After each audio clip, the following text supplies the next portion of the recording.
अतिशय शिस्तबद्धप्रमाणे आपला हा मोर्चा सुरू आहे. याचप्रमाणे आपल्याला पुढे जायचं आहे. सगळ्यांनी चालत राहायचं आहे. अशाच शिस्तबद्धप्रमाणे आपल्याला पुढे जायचं आहे. काल पुण्यामध्ये जी पीडित मुलगी आहे तिचे नातेवाईकांनी एक मोठा मोर्चा पुण्यामध्ये आयोजित केला होता आणि त्याला लोकांनी भरभरून असा प्रतिसाद दिला.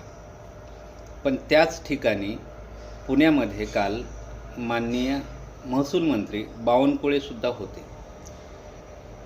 बावनकुळे साहेब पुण्यात येऊन त्या मोर्चाला तर त्यांनी भेट दिलीच नाही, परंतु त्यांच्या साधं घरीसुद्धा जाऊन सांत्वन केलेलं नाही. दुसरी गोष्ट, माननीय जे मुख्यमंत्री आहेत हे सुद्धा वेगवेगळ्या ठिकाणी जातात. एखाद्या मोठ्या महाराजाच्या मुलीच्या लग्नाला जातात, इतर ठिकाणी जातात, पण साधं सांत्वन करण्यासाठी त्या मुलीच्या घरी भेट देत नाहीत.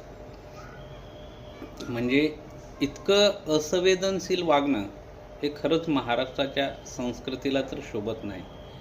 दुसरी गोष्ट अशी की जे काही आपले नाना पटोले आहेत त्या नाना पटोले साहेबांनी काही वक्तव्य केलं की या महाराष्ट्र शासनामधले काही मंत्री या अशोक खरात केसमध्ये असू शकतात म्हणण्यापेक्षा आहेत आणि त्याची पुरावे आमच्याकडे आहेत किंवा नावे आम्हाला माहिती आहेत असं ते बोलले.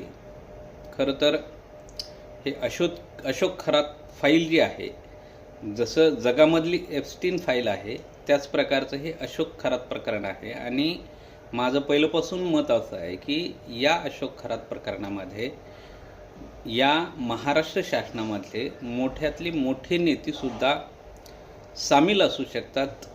प्रत्यक्ष नसले तरी अप्रत्यक्षरित्या कुठून ना कुठून त्यांचा संदर्भ येतो असं मी बोललेलो होतो. आणि त्याचाच संदर्भाने काल नाना पटोलेने सुद्धा सांगितलं की माननीय मुख्यमंत्र्याकडे मी काही जे एव्हिडन्स आहेत ते देणार आहे, त्या मंत्र्यांची नावं मी मुख्यमंत्री साहेबांना सांगणार आहे.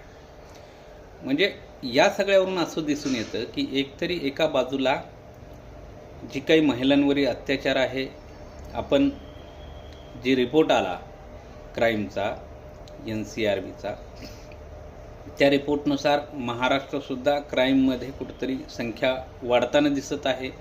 महिलांचे शोषण किंवा मग महिलांवरील होणारे अत्याचाराचे जे काही गुन्हे आहेत हे वाढताना आपण NCRBच्या रिपोर्टनुसार बघितलं. एकीकडं जे काही क्रिमिनल जी काही काय म्हणतात गुन्हेगारी वाढत आहे